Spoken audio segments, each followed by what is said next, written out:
Je ne parle pas du daron de Lucina. Évidemment, évidemment, évidemment. On va essayer de rester nature, on va essayer de rester soi-même, on va essayer de rester à 100%, on va essayer de se maintenir, on va essayer de vraiment persévérer. Etish face à Ronéo.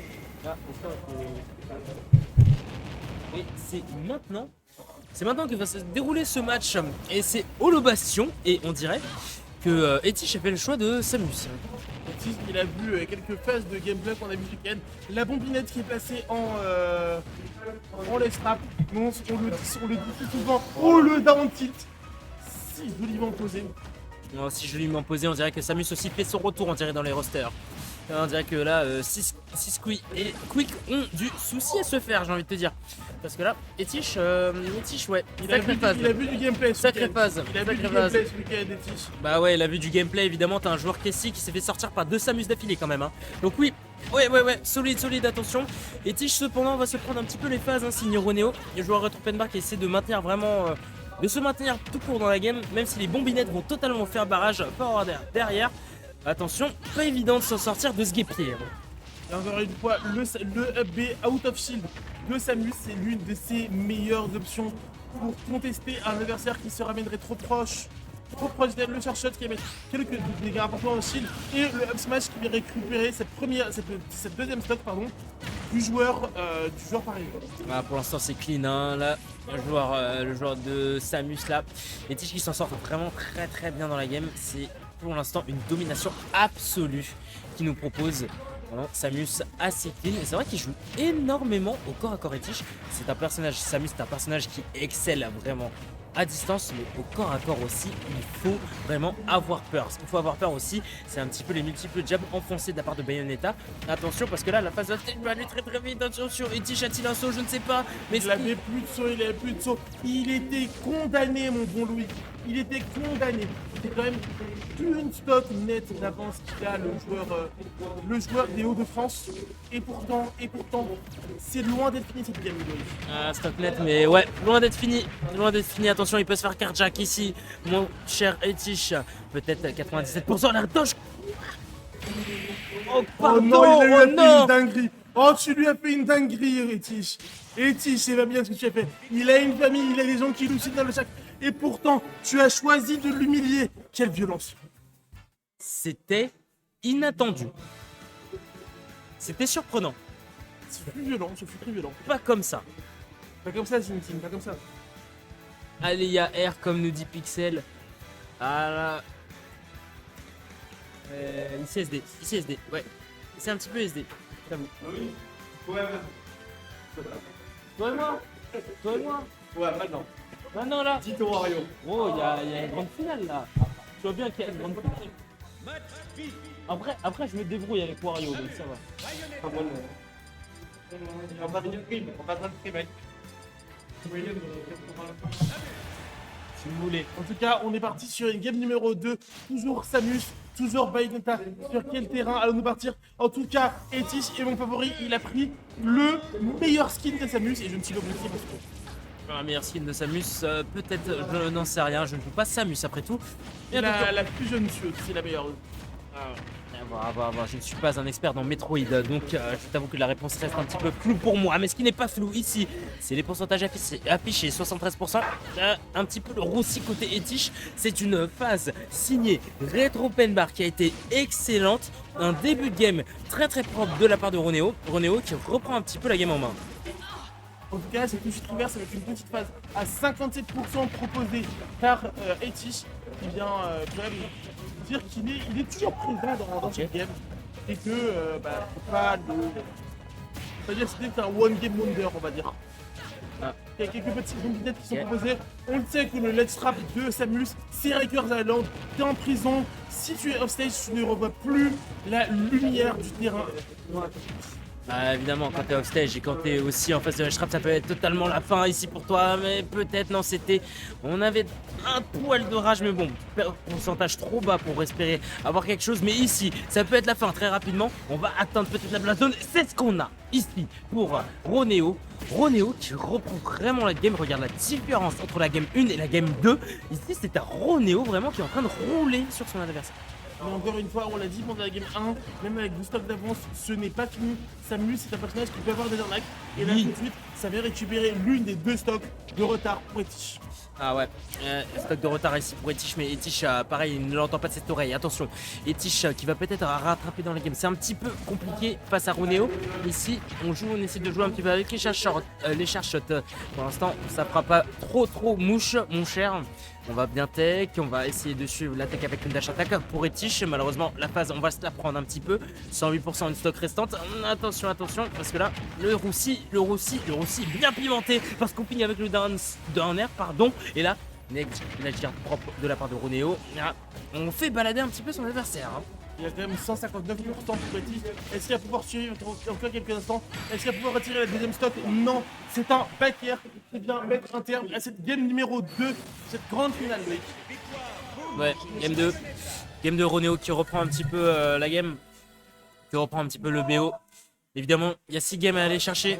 Il en a pris 1 sur 6. Donc oui, t'en as 5 mon cher. Je sais compter, je sais faire des maths. C'est bien. Oui, encore 5 games, encore 5 fois pour Roneo. Tandis que pour Etich, il est à 2 pas. Il est à 2 pas de remporter cette 35e édition de la Lotier Arena. On est peut-être proche, mais bon, face à Roneo, ce ne sera pas une mince affaire. Yoshi Stories, mesdames et messieurs. Etich qui a repris sa Palutina et qui a repris le counter pick, le terrain parfait pour une Palutina qui veut à tout moment faire des combos vers le haut du terrain parce que le plafond est si bas sur Yoshi Stories. Mais attention à ce fait que ce soit puisse se retourner contre lui.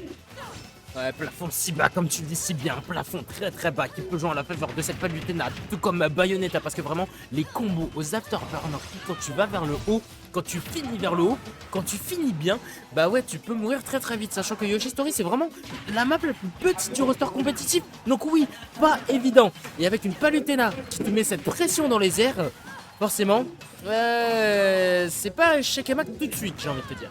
C'est pas échec et mat, mais là, tout le monde, ça peut aller chercher une stock avec pas grand chose. Encore une fois, d'un tilt qui a pas réussi à continuer sur le back air. Ouais. Oh, c'était dangereux ce qui s'est passé. Ouais, un petit peu dangereux, hein, l'explosion derrière. Il y a une Bayonetta qui a atterri derrière toi. Heureusement, ça n'avait pas été puni. Roneo qui essaie de revenir. On trouve la conclusion ici au back air. Attention, côté Etich, on essaie de se ressaisir, on essaie de se reconcentrer derrière. On aura la situation de Dash en sa faveur. Down tilt, peut-être up air. Le Batoizine sauvera, tandis que le contre aussi sauvera de justesse. Peut-être drop. Non, on va pas drop. On va essayer de sauter les back air derrière. Et aussi, t'as un back air, t'as pas eu l'éclair, mais bon, t'as touché la blazone. C'est un back air un peu sus, mais c'est pas été mal dit, on va dire. Yoshi Stories. En tout cas, l'avantage des pourcents n'a pas été conservé très longtemps par Roneo qui est déjà en retard de 0,4% par rapport à son adversaire. Mais c'est encore un combo Afterburner qui a récupéré des pourcentages. C'est Yoshi Story. La plateforme est toute petite, la plateforme est un peu inclinée. Ça peut desservir nos deux personnages quand ils sont à la recherche de combos. Des pentes qui peuvent être assez dérangeantes, hein. C'est vrai que Yoshi Stories et tout comme la Hayat, ce n'est pas forcément apprécié ici. Ce qui n'est pas apprécié cependant aussi, c'est les pourcentages affichés qui virent de plus en plus au rouge. Parce que vraiment, 89, ça pardonne pas ici. Surtout là, Wish Time, Forward Smash, ce sera pas létal. Tu n'étais pas à ce pourcent. Et la rage ici ne fait pas effet. La rage n'est présente qu'à partir de plus de 100%, il me semble. 120%, ouais. Donc ouais. Attention, la phase ici, on aura le contrôle du terrain pour Etich. Peut-être pour Roneo, on va réussir à revenir, c'est ce qu'on fait. Le neutral B qui a été lancé malheureusement, qui ne touchera pas cette Bayonetta. Wish Time encore au ledge. Attention parce que Roneo, s'il commence à abuser ce Wish Time, c'est vrai que Etich peut s'en servir, peut se servir de cette faille. On aura cependant le petit up tilt. Waouh! Le up tilt de Bayonetta qui pose encore une fois une hitbox un peu disjoint et qui va chercher des kills à des pourcentages indécents. Mais encore une fois, là, c'est peut-être le fait que nous jouons sur Yoshi Story qui est une petite tech. Et là, cette fois, par contre, le smash grâce au Wish Time de prendre la stock. Et quand même, c'est une dernière stock pour nos deux joueurs dans cette game numéro 3. Mais 27% d'avance pour Etish sur cette partie. À 27%, mais ça reste tout de même minime pour une Bayonetta. Parce que rien qu'un début de phase, regarde ce début aérien, tu peux combler très très vite. Mais cependant, Etish aussi peut combler et peut creuser très rapidement. Tu l'as vu tout à l'heure et on le voit maintenant. 61%, je commence un petit peu à m'inquiéter pour Ronéo. On dirait que le joueur Tropenbar va devoir compter plus que sur les tirs de ses coéquipiers pour pouvoir persister face à la muraille Palutena qu'est Etish. Pas forcément évident quand on suit les traces d'un grand top comme Echo. Et face à Etish, forcément ce n'est pas une main à faire. Attention, la phase qui va aller très vite rapidement. Attention, on dit très bien. Si tu Palutena qui reste tout de même debout, attention, le 2-1 se dessine petit à petit ici chez Ronéo. Peut-être neutral beat derrière, on esquive très bien d'un smash qui a été gêné par les pentes. Peut-être multiple jack, ça déconnecte malheureusement. Ici on va revenir du côté de la Palutena, pas de regrab. Attention, du côté de Etish, ça peut aller très vite parce que là, ça monte petit à petit les pourcentages. Oh, attention, parce que petit tout backer, on va avoir le service sur le backer, 156%, ça devient totalement fatal, ça peut aller très vite. Attention, la phase peut aller rapidement. Attention, Palutena qui reprend le contrôle du terrain. Ça fait peur. C'est un peu seul, mais pour le moment, la Palutena a réussi à récupérer le contrôle du terrain. Et la game, le backer qui est clutch. Etish, tu es clutch. Ça fait 2-1. Pardon. 2-1 pour Etish sur cette game. Mais wesh. C'était si clutch. Ronéo avait 2 balles de match. Et cette game, wesh. Il avait 2 balles de match. Et les 2 balles de match, il les a vendangées. Ce diable qui a déconnecté. Ce backer qui a touché le server spot. Et Etish, il ne lui en faut qu'une. Tu laisses une fenêtre à Etish, il vient te guillotiner. Ah, c'était totalement... C'est trop pour moi ce jeu, c'est trop pour moi. Il est clutch, cet enfant est clutch. Ce jeu, c'est trop pour moi. C'est trop pour moi. Bref, game 4, peut-être la game décisive entre Etish et Ronéo. On repart sur Yoshi Stories surprenamment. Et c'est le choix de Ronéo, choix volontaire de la part du joueur Tropenbar, qui a décidé de compter sur la taille du terrain et sur les blasts zones rapprochées pour essayer de faire mouche avec son jeu de combo. Mais face à Etish aussi, qui peut tellement facilement prendre des games sur des EPR, je pense que Ronéo s'est un petit peu mis les bâtons dans les roues, on va dire. Il veut essayer. C'est une honneur de vouloir essayer. En tout cas, on est parti sur cette game 4. Game 4 et ça se regarde toujours dans le jeu dans une phase neutrale. Premier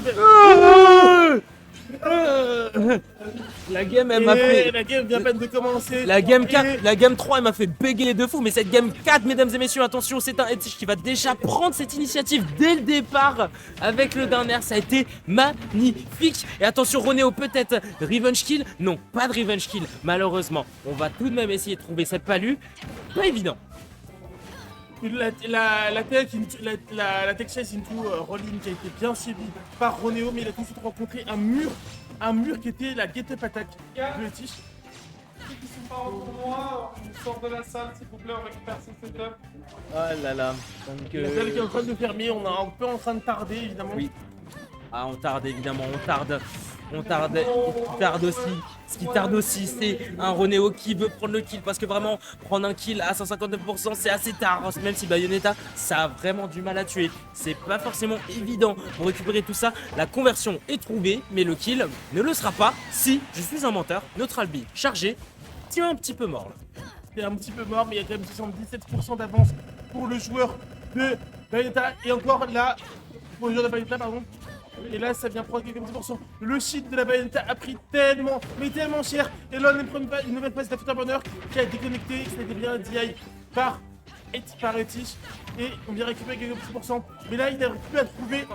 Il n'arrive plus à trouver de phase. J'ai menti. J'ai encore menti. La Bat Machine qui permet à Ronéo de s'échapper d'une. Encore une fois, d'un autre alerte.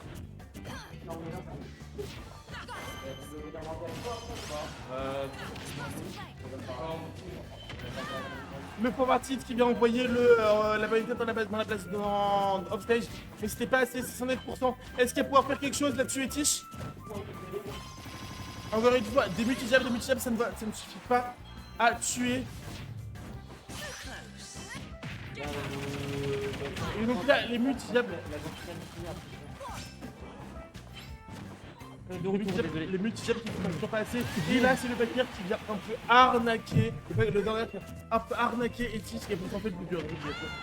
Un bel arnaque ici, beau cardiaque, mais bon, réponse de la part de Etich, qui veut vraiment remporter ce match dès maintenant. Et c'est l'occasion, peut-être la phase côté Ronéo qui va capitaliser déjà sur 46%. On continue à mettre des pourcents, on continue à mettre des petites touches par-ci par-là. Mais bon, là, c'est un petit peu compliqué pour Etich parce que vraiment, on n'arrive pas à atteindre cette Bayonetta qui est volatile, qui est vraiment partout, qui est évasive.